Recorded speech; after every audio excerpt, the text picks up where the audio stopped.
Support for WUWM podcasts comes from Potawatomi Casino Hotel Milwaukee, home to 24/7 excitement, dining, and an on-site hotel at 1721 West Canal Street.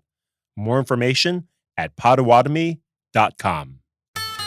From 89.7 WUWM, Milwaukee's NPR, this is Lake Effect.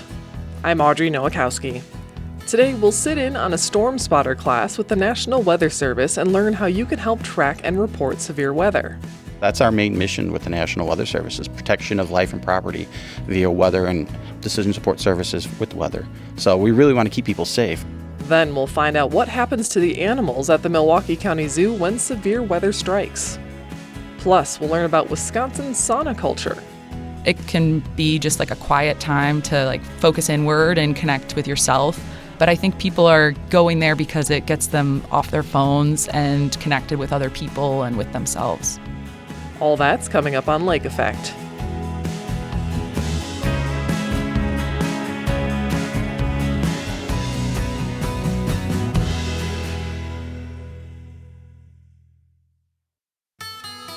This is Lake Effect from 89.7 WUWM, Milwaukee's NPR. I'm Audrey Nowakowski. Thanks for joining us today. A few rounds of severe weather passed through southeastern Wisconsin yesterday after a stretch of hot and dry weather. A tornado was confirmed in Appleton. Flood warnings were issued in Racine and Kenosha counties, and thousands lost power. Meanwhile, the southwestern part of the state was under an extreme heat warning. The storms and heat continue a trend of unpredictable weather in the state this summer. The local National Weather Service tracks and shares information about severe weather, but they can always use some extra hands. In the spring, the National Weather Service offers training for people who want to be able to spot and report severe weather. WUWM's Jimmy Gutierrez dropped by a storm spotter training in Bristol this spring where he spoke with meteorologist Kevin Wagner. We're in the Midwest, so we have severe weather. So this is our one way to kind of get out into the community and teach people about severe weather, and also kind of help us do our job because we need to know what's going on when severe weather is happening. So we're here at the Skywarn Spotter Talk to train the community about how to report, what to report when severe weather actually happens. Because when we're doing warnings, we want to get that information as much as we can because it helps us verify ongoing events. So who here has done a spotter training before? Raise your hand. Okay, a lot of repeats. We have a lot of great tools that help us, like radar and satellite, but we need boots on the ground to really tell us if it's actually happening. And that we can get that into our warnings and downstream let people know that, hey, this is actually occurring. We have spotters reporting it. We have the fire department reporting it. It's actually happening. Seek shelter. And so that's what we're doing here. We are here forecasting this to give people that information so you know to be prepared when this is happening. Know what to do when this is happening. This class, we're actually going to be learning about how you can send that information to us so we can get those warnings out to people downstream so they can be safe. So I'm going to go through this 2-hour class, learn how to spot these storms, spot severe weather. What kind of skills, tangible skills will I have when I am those boots on the ground, when I'm calling you up hey, Kevin, This is coming in. What am I going to know? So we're going to try to go through a lot of different aspects. We can probably spend days going over these topics, but really it's just the broad overview of what severe weather, kind of how to figure out in advance what to expect, so kind of being prepared ahead of time. And then when the forecast actually calls for it, what do? What's the timing? What's the difference between a watch? What's the difference between a warning? What's the different types of clouds that you can expect when we're actually seeing severe weather?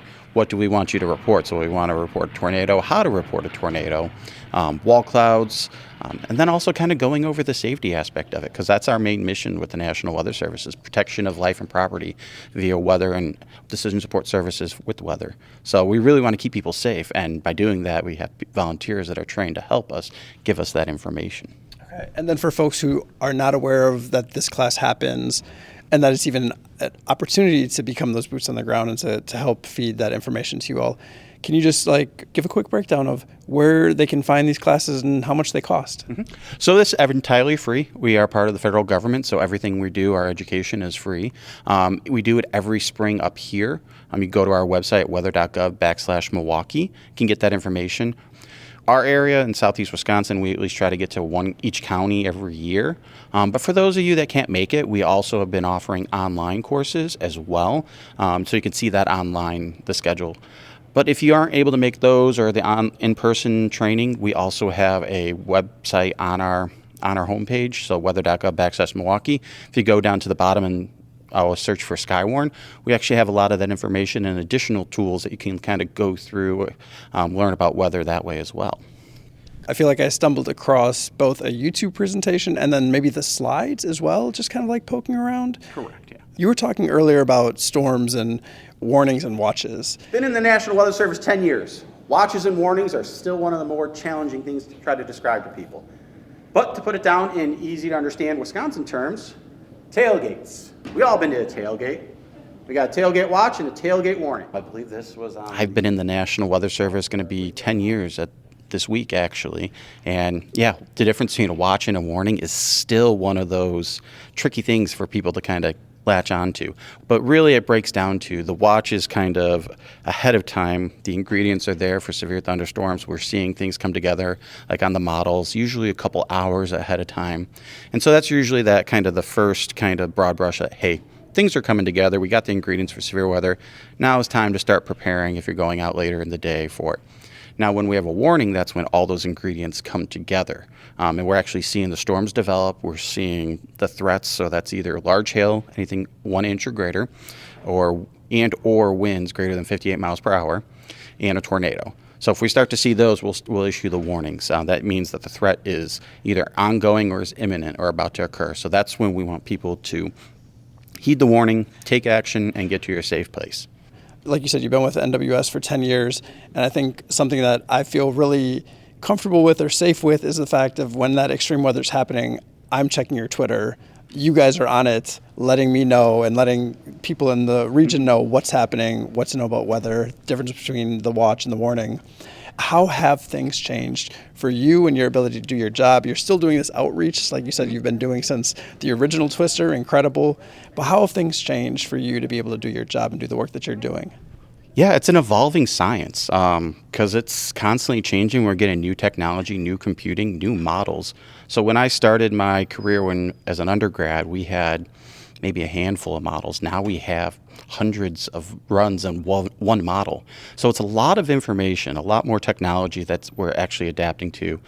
AI is another one that's kind of on everyone's mind right now, and that's actually starting to get into our models, kind of learning how we can work with that. Also, breaking it down. When I started, satellite images were coming in every 15 minutes. Now they're coming every minute. We can even get 30-second updates. So we got satellites, we got models, so a lot of different technology. But we also need someone there to kind of interpret that information to the people so you can understand what to do when it does happen. Because it is a lot of information. My old professor used to call it drinking from a fire hose because it's just coming at you all at once.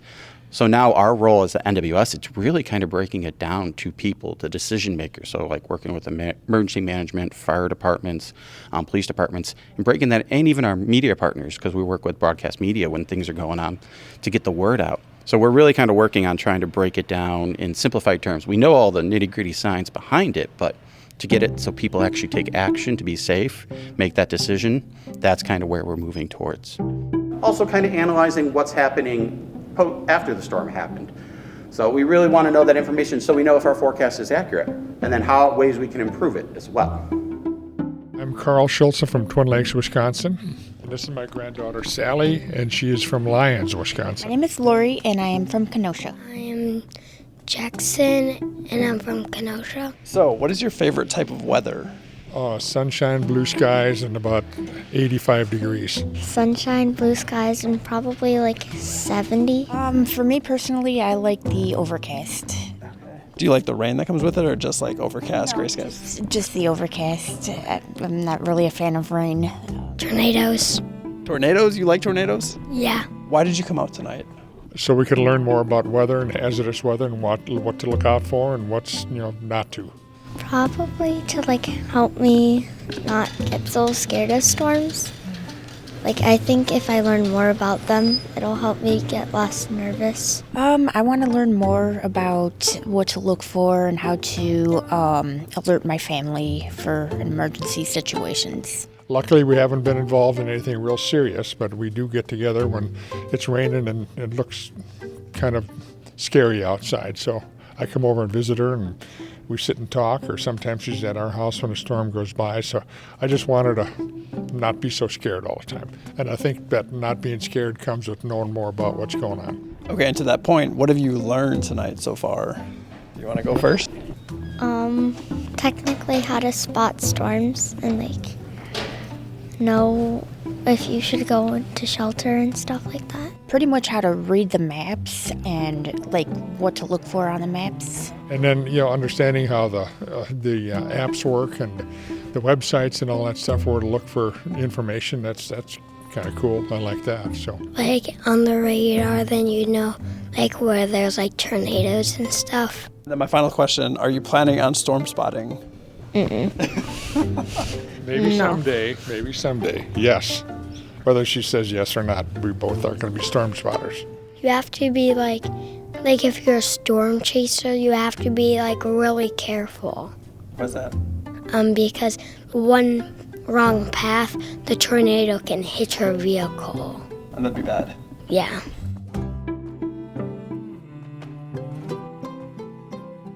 That was WUWM's Jimmy Gutierrez reporting. He spoke with meteorologist Kevin Wagner with the National Weather Service.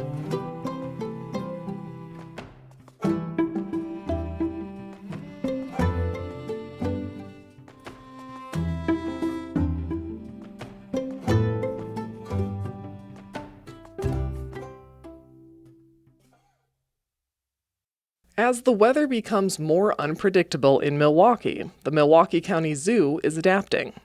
Tracy Dolphin is the zoo's director of animal management and health. She says the zoo has emergency plans they update and rehearse all year round. Dolphin speaks with Lake Effect's Excret Nunez about how the Milwaukee County Zoo prepares for weather disasters and how they handled last summer's historic flooding. Before we discuss how the zoo prepares for when extreme weather hits, can you give me some background on how the zoo decides which animals to bring and exhibit at the Milwaukee County Zoo? Like, what factors get considered? Oh, that's a great question. And there are many factors that are considered, and it really depends on the species of animal that we are bringing in. So one of the very first things we're going to look at is, do we have the facility to house that animal? Do we have the staff that can take care of the animal? Do we have the veterinary care? Do we have the diet? All of those are factors that go into whether we will look at bringing animal in. But also then we look at, because we're a conservation organization, so we really work with the associations of zoos and aquariums, and we look at the entire population that are housed within the AZA.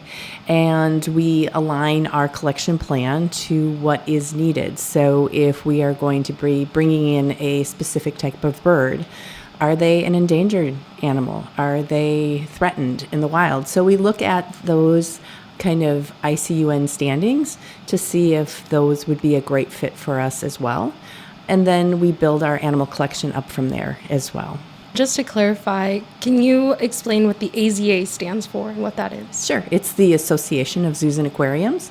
It is our accredited body. So we are accredited by AZA.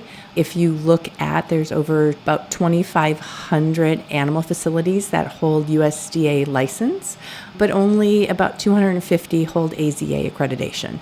So it is the gold standard for animal care. And you were mentioning some of the factors. Does the climate here in Milwaukee is that ever considered of will they be able to live through our winters or something like that? Absolutely. So we look at climate and we look at facility.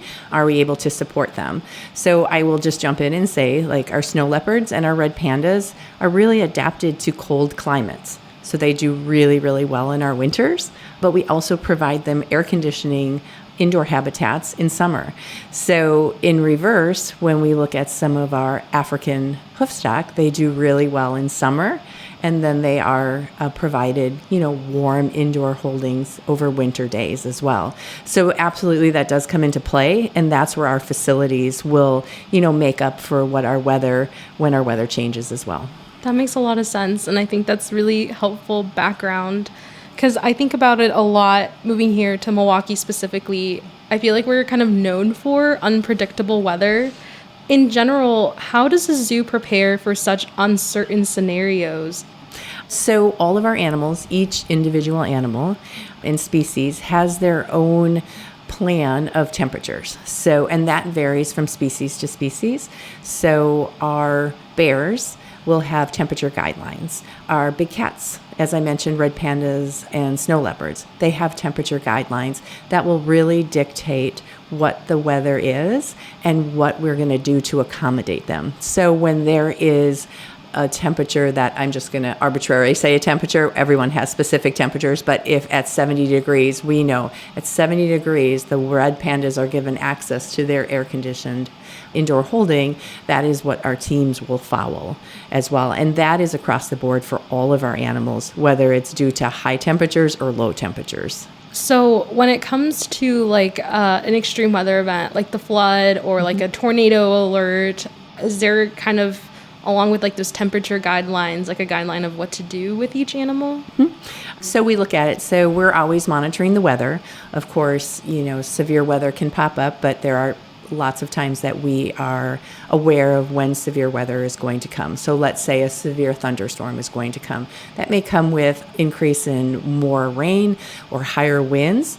And so for all of our animals, we have a plan in place of if that is going to be forecasted to come through the zoo, what we're going to do for those. So if a severe thunderstorm is predicted to come overnight, we'll make sure that our big cats are secured inside overnight.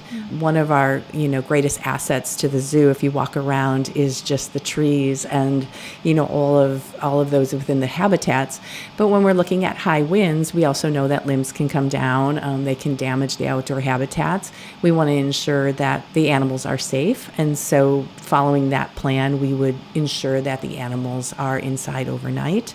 During the day, if we are knowing that severe weather's coming, our teams have time to prepare, and they'll either, depending on the level of severity, our animals will have access inside, or the teams will work before the storm is scheduled to be in our area, or forecasted, I should say, not scheduled. They will have brought animals in as well. So sometimes, beautiful sunny day, and all of a sudden, we're in severe thunderstorm maybe coming. So our teams will ensure that not only are the animals safe, but our teams are safe. So we'll bring in animals ahead of time so that then our team is also safe during that period of time. So you're definitely looking at a lot of different factors. You kind of mentioned this, but do you ever run through drills to prepare, or live action drills or something like that? So we do a multitude of live drills to plan. Those more fall into the range of if we had an animal that would, escape from their enclosure, we would do those live action drills. We do severe weather action drills as well. So on a Monday afternoon when we're planning a drill, or Monday morning, whenever that would be, we would say over the radio, there's a severe weather event coming, and then all of the zoo would go through how they would prepare for that, and that includes the animal department in what they would need to go through to prepare the animals for that event that was being forecasted during our drill. That's so cool. And in these plans, where do animals go? I'm sure it varies from situation to situation, but in any of the plans, would you ever have to relocate or evacuate animals from the zoo? It depends. It depends on what that situation would be. All of our areas have backup plans. So if something would go down if a heating would go down in our flamingo building, well, we have a backup area that we could relocate our flamingos to. And we have that all written out, and, the teams, so we're not trying to figure out in the middle of a crisis what needs to be done. Those plans are already documented. I'm Lake Effect's Grant Nunez speaking with Tracy Dolphin about how the Milwaukee County Zoo prepares for extreme weather events. So, as we've been talking about, the zoo has a variety of disaster plans or plans in place in case extreme weather hits. But what infrastructure does the zoo have in place to keep the animals safe from extreme weather? So it really goes back to what their habitats are, their outdoor habitats and also indoor habitats. So take, for example, our giraffe building. So guests can come in, they can actually be inside in the building with the giraffes. But you'll feel it's very cold outside, but nice and toasty warm inside. And that really supports our giraffes through the winter, but also allows them to have access when those temperatures allow them to be out. We have buildings that are actually built as tornado shelters as well, that serve for the animals as well as people. So it really is looking at that infrastructure and supporting the animals, whether it be in higher heat or in low temperatures as well. Well, before we wrap up, I'm wondering how experiencing historic flood has prepared you and your team to care for the zoo's animals in future extreme weather events. I think, like I had mentioned, we have one of our buildings is a basement, and that's where we did see some of the water coming in, nothing substantial. So we did go back, talk about how can we do a little more erosion control in that area? How can we set up so the drains, we make sure that the drains are clear and that the water is, being able just to flow through those drains as well. Just minor tweaks because we really didn't have anything. And then also within the zoo, where the water did back up a bit, erosion, we look at erosion control and what can we do to make that a little bit better next time. Well, Tracy, thank you so much for speaking with me today. I really appreciated learning more about your work. Wonderful. Thank you for having me.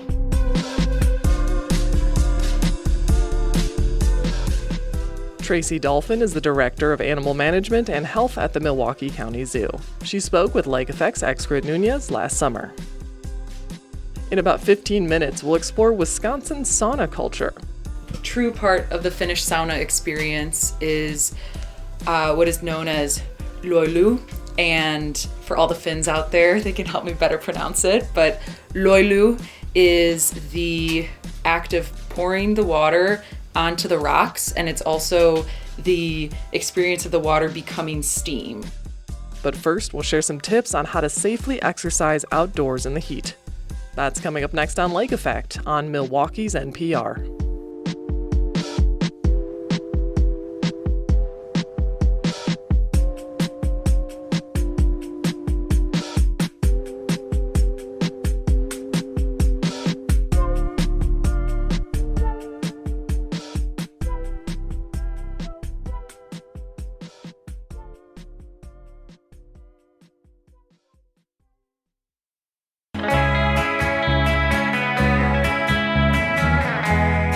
You're listening to Lake Effect on WUWM. I'm Audrey Nowakowski. Summertime in Wisconsin is short-lived, and naturally we want to be outside as much as possible during these warmer months. Being outside and active is also an important part of our health, but when it comes to extreme heat and exercise, there are some things to keep in mind to stay safe. To go over some do's and don'ts of exercising in hot weather, I'm joined by Ann Schwartz, a professor of kinesiology at the Zilber School of Public Health at UW-Milwaukee. She begins by explaining why it feels like our bodies have a harder time exercising during those hot summer days. Our bodies have a harder time releasing heat in the summer, really when it's humid, more so than when it's hot. The humidity is really what impedes our ability to release that heat. And the reason for that is because the primary way that we release heat is through evaporative cooling. So we get hot, our body tries to get rid of that heat by increasing our sweat rate. And then when that sweat actually evaporates, that's what cools our body down. And so when it's really humid outside, then there isn't enough of a difference between the vapor in the air and the vapor on our body. And so we don't do as good of a job as evaporating. So we can't cool down as quickly. When you're exercising and it's cool out, your body is really, its job is to help you perform the movement. But when you introduce that heat, your body also has a secondary job of having to get rid of that heat. And that's the role of your cardiovascular system. And so sometimes when we're exercising, it feels like it's a lot harder. And you notice your heart rate's a lot higher because your heart is actually having to do more work to get around it.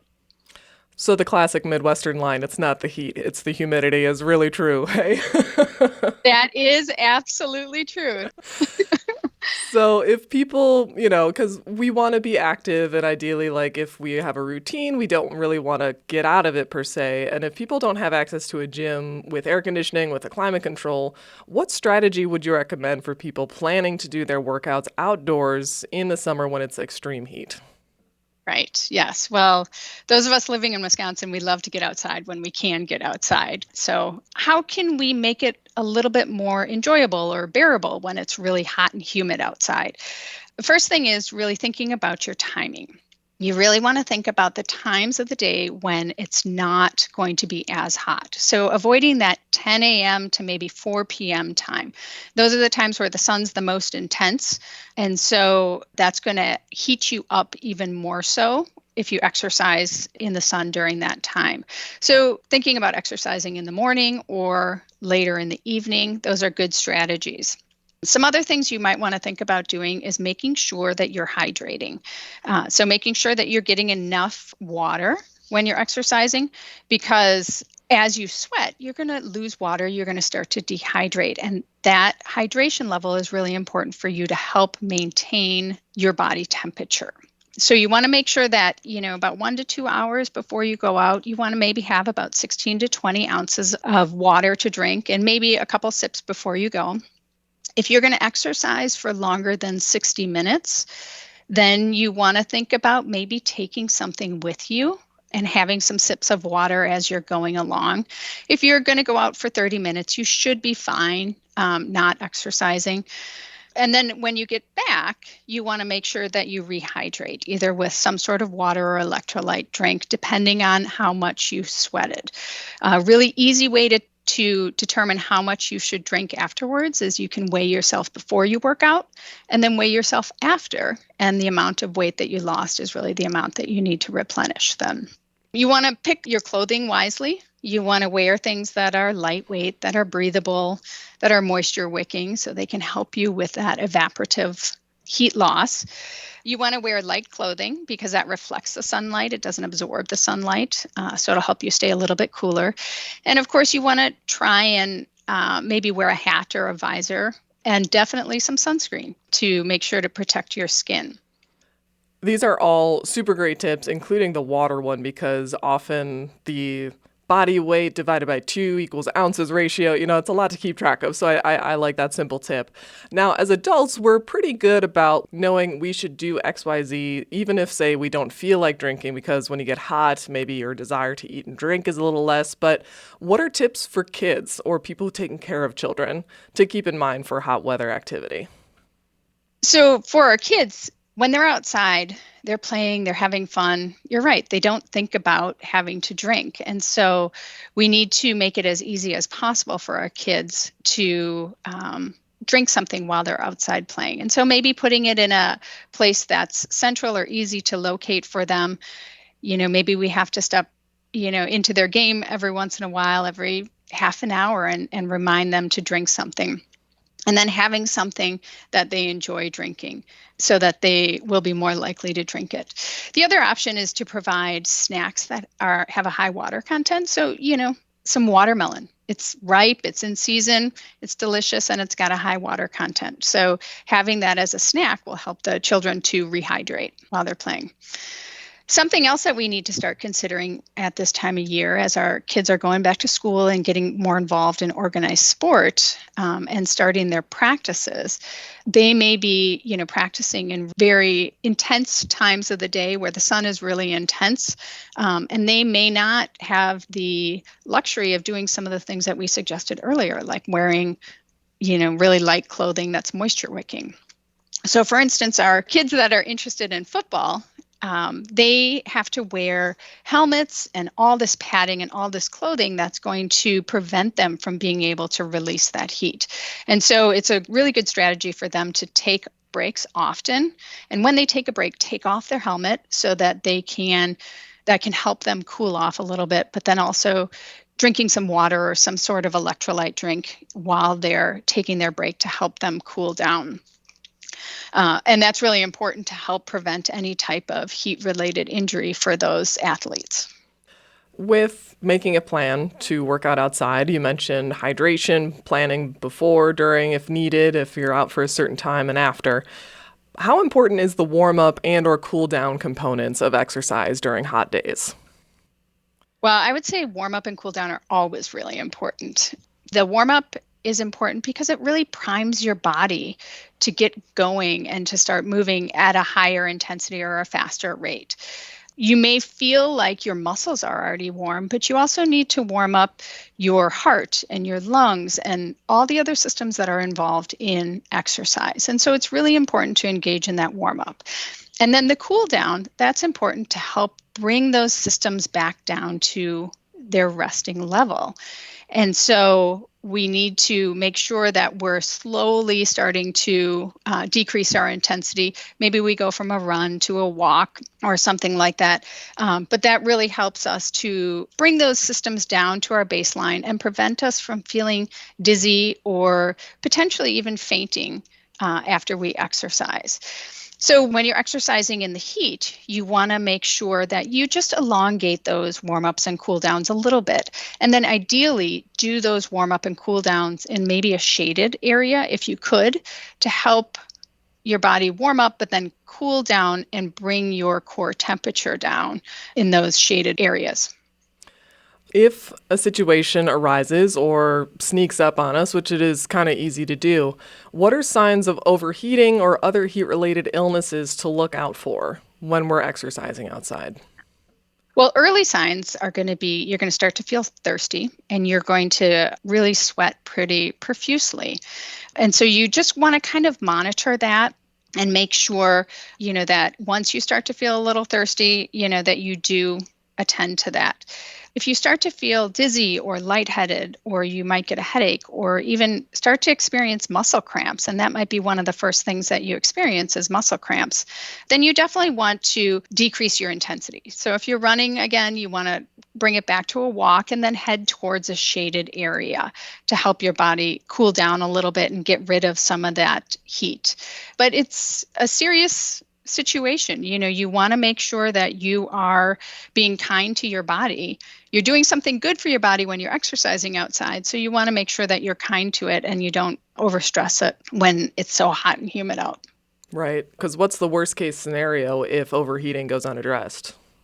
Right. Then it's a medical emergency. And, you may find that you stop sweating. You may find that your pulse is racing really high. And so you need to then contact medical professionals right away. So ideally, it doesn't get to that point. So what are some tools? You mentioned like find a shaded area, take a break. What are some other ways that people can help them come down from those initial stages of overheating or just overexertion, and they feel like this isn't the same kind of exertion I want to feel while exercising. This is, a little different. Right. So the first thing you want to do is stop the activity immediately, because when we're exercising, about 75% of the energy that we use when we're exercising is released as heat. And that's why we get so hot when we're exercising. And so what you want to do is you want to take away that excess heat production. So you want to slow down or stop exercising and then move to a cooler shaded region or area right away. If you can find a building that's air conditioned, perfect. Then, that'll help you cool down quite a bit. If you have extra clothing on, say you have 2 shirts on or you have a sweatshirt over your shirt, then you want to take off that excess clothing to help you cool down. You want to hydrate. So you want to drink some water or drink an electrolyte drink to make sure to start to replenish all that water that you've lost through sweating. If you still aren't feeling like you're cooling down, you could try and apply a cool compress or use a fan, because a fan helps you to cool down quite a bit. Either one of those will help you lower your body temperature. If you're going to use a cool compress, you want to apply it to areas that have a higher amount of blood flow close to the skin. And so this is why you see people applying it maybe to their forehead or to the back of their neck or to their armpits. Those are all places where you have increased blood flow to the skin, and that cold compress then will help to decrease the temperature in your body even more effectively.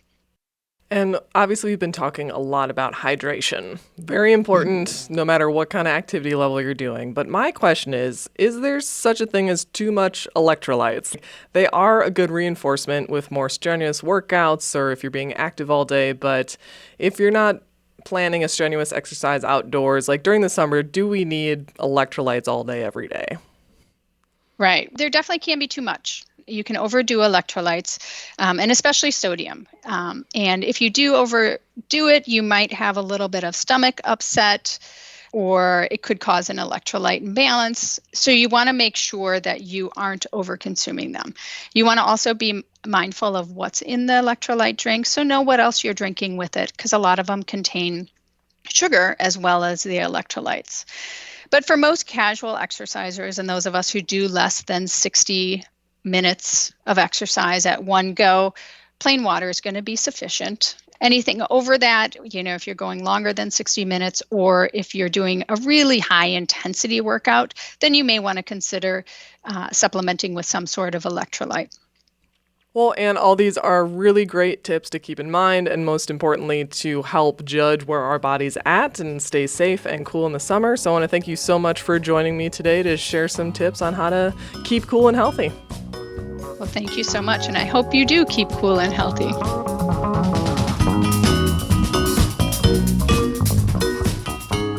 Ann Schwartz is a professor of kinesiology in the Zilber School of Public Health at UW-Milwaukee. Lake Effect is available as a podcast, so you can listen whenever you like. Find it where you get your podcasts and subscribe, download, and listen on demand. We'll take one more break, and when we come back, we'll explore the benefits of spending time in a sauna and share what the experience is like. That's next on Lake Effect on 89.7 WUWM.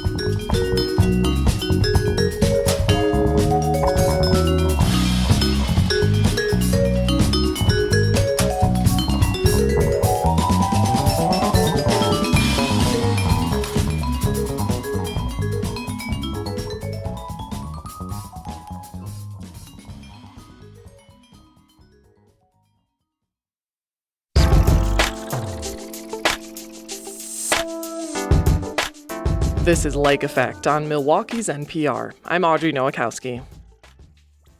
Wisconsin is experiencing a surge in sauna culture.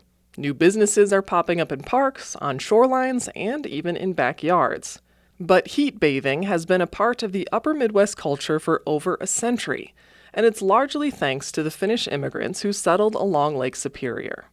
Bridget Fogarty is a reporter with the Milwaukee Journal-Sentinel, and she visited a few saunas to learn more about this tradition.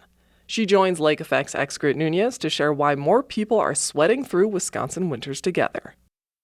Before we dive into unraveling sauna culture, I'm curious how this story came about in the first place. How did you decide this was a story worth telling? So in my day job, I report on the west suburbs, Wauwatosa, Brookfield, Elm Grove. And I had never been in a sauna until 2025. And my semi-obsession started with my cousins. They live in Chicago, and they're always kind of just trying to find a different adventure to do in the winter. And they had seen a lot of these public urban sauna businesses popping up. So as I was thinking about more of these businesses, seeing them pop up, I just thought, is this a trend, or is this more of what is the history behind all this? And that idea quickly unraveled into talking to all these different business owners around the state. And from those conversations, just realizing that this was a larger story, more of these businesses are bringing this long observed tradition of heat bathing that's always been here in Wisconsin for the last over a century. It's been here from Finnish immigrants. So these new business owners, in the last 5 years have been creating businesses that are introducing people to this. Yeah, and it turned out to be this really nice feature of a collection of the history, the community, and all of the sauna places people can check out. And particularly what I found interesting about your article is that sitting in saunas isn't just an activity people enjoy here, like you mentioned. It's deeply a part of Wisconsin culture. I was wondering if you could tell me more about that history. So for Nordic cultures, the sauna has been an important space, and Wisconsin's roots with it really date back to the late 1800s. So one of the people, as I was trying to understand the roots of this in Wisconsin, Michael Nordskog, he's the author of the book The Opposite of Cold, The Northwoods Finnish Sauna Tradition. And he talked me through how saunas are often the first building that the early Finnish immigrants in Wisconsin and Minnesota along Lake Superior, those were often the first buildings that they built on their farmsteads. Also the Upper Peninsula of Michigan, where these Finnish American communities continued the tradition. Another thing he said about the history of it is that sauna was the place that people would bathe on Saturday nights before Sunday church, or maybe on Wednesday nights. It was like a place where people would give birth. It's a place where people would get through illness, a place where people would meet for important conversations. And that was really cool to hear about because that tradition changed and shifted over generations, but people still up north continue to have saunas, whether it's, a pop-up barrel sauna that they've built in their backyard. And then some of these business owners might not have a direct connection to that like up north tradition, but they went away to Finland or Norway and they visited these public bathhouses and thought, why don't we have this in Wisconsin? And that's what prompted them to build that here. So it's cool that it's both something that's been deeply rooted in Wisconsin culture for a long time, but also some people had to kind of go away and come back to build their business. That's an incredible story. And I know that you spoke to a handful of people for this story. And kind of on the note of what you were touching on, like the tradition of how you use saunas has changed through generations. What did you find out brings people today to sweat it out together, basically? Yeah. So I was able to first visit Kiln in Door County in October. And then from there, that sort of spiraled, whether to my editor's excitement or disdain, that spiraled into me visiting 3 other sauna businesses. So I visited Hot Spell Sauna that's on McKinley Marina. I visited Heat Haven Sauna Park in Wauwatosa's Hart Park. I also connected with The Hive. They're a sort of more like nomadic pop-up sauna, and I joined them at Clode Park. So I got to see all sorts of different people who this is like almost their religion. They're doing this every week.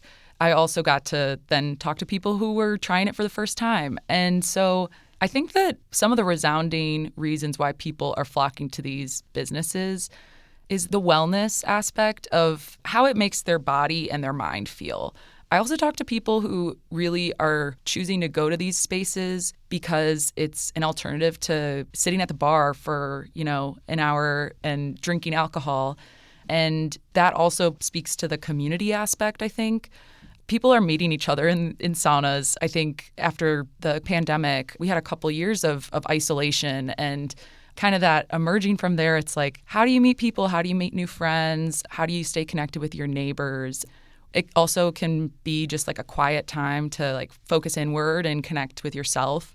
But I think people are going there because it gets them off their phones and connected with other people and with themselves.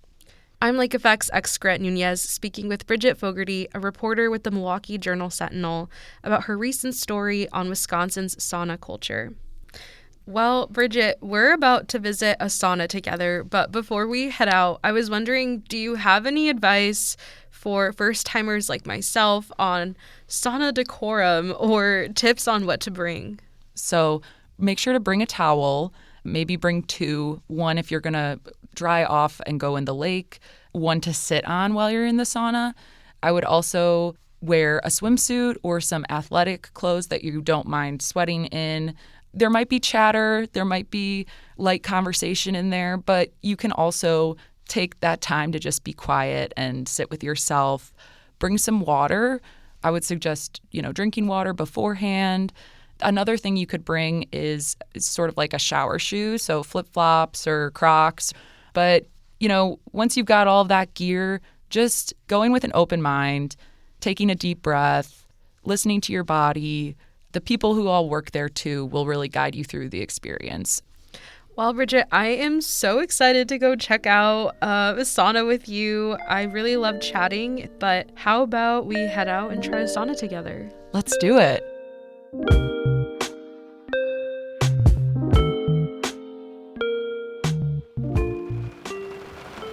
All right, we're here at the McKinley Marina. Bridget, what's the weather out like? It's possibly the most dreary day we could have chosen to do this. It's really foggy, raining outside. We're parked right by the water at the boat launch where the saunas are, and we can barely see across the lake. But we're still going to do it. Yeah, Bridget said it's rain or shine. No choice. I'm feeling a little nervous, but super excited. I mean, something you mentioned earlier, Bridget, was what else could you possibly do on a day like this, right? And like the sauna is a good thing to do right now. Yeah, I feel like if we're really going to try to embrace Wisconsin winter, that includes like fake spring. We're going to get outside, we're going to enjoy ourselves, and I don't know, I think you're going to like it. All right, let's do this thing.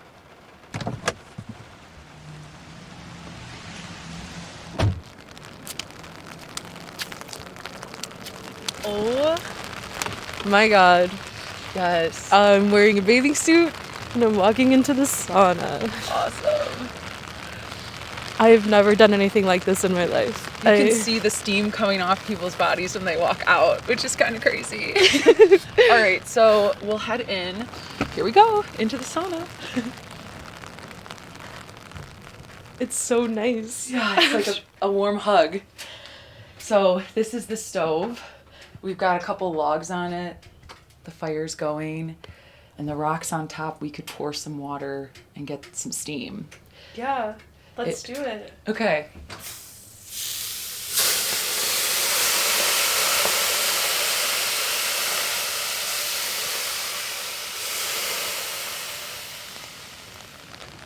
I'm surprised that I'm not shaking. Like, I'm not shivering. Yeah, how does it feel to be outside after It being feels in... good.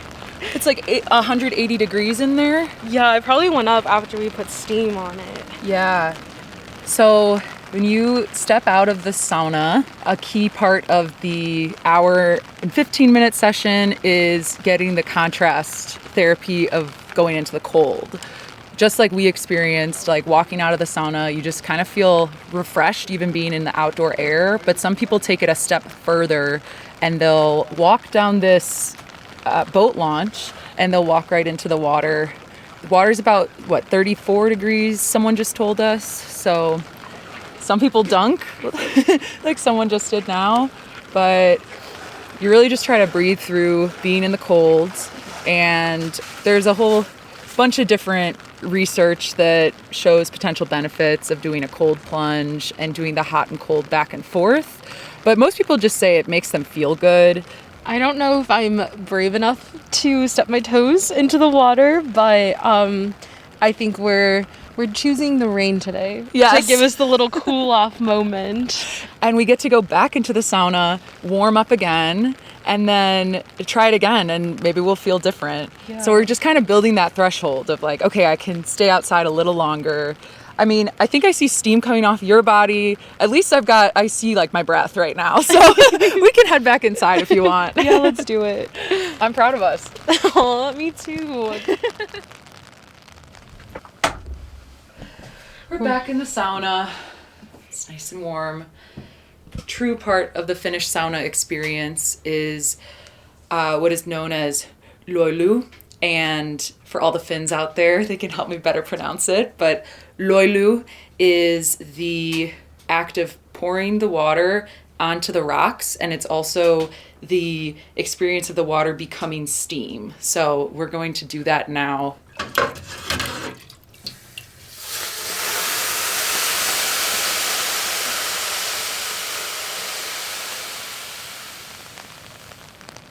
Excret, how do you feel? We just did like an hour and 15 minutes of going in and out of the sauna.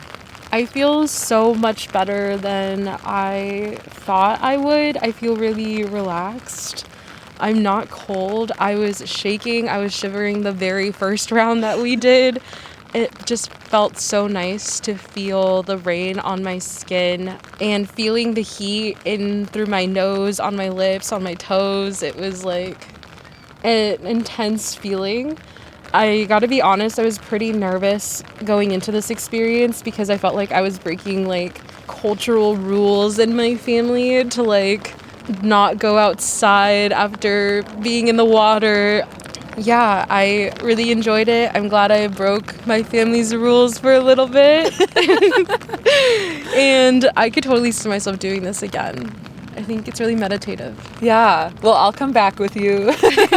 It was so fun to do it with you. And, although we didn't get that cold plunge experience, we got a really unique experience. Like, even right now, we're standing outside, right next to the water. The wind is coming in, the rain's still coming down, but it's really nice to cool down this way. I don't know, I feel like it'll push us into the rest of the day with ease. This is just the start. I feel really refreshed. Yeah, I'm excited already to do it again. So thanks, Bridget, for inviting me. Thank you. This has been so fun. Yay! Let's warm up.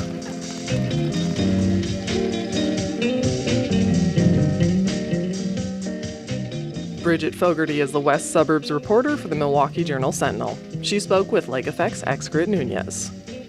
Bridget and Excrit both visited Hot Spell Sauna along the McKinley Marina together earlier this year. And that wraps up Lake Effect for today. I'm Audrey Nowakowski. If you've missed any of the show this week, you can find all of our conversations at WUWM.com. If you'd like to take Lake Effect on the go, simply download our podcast wherever you listen to your podcasts. Tomorrow on Lake Effect, we'll examine the narrative around election integrity and what's being done to keep elections safe here in Wisconsin. Thank you so much for joining us today, right here on listener-supported 89.7 WUWM Milwaukee's NPR.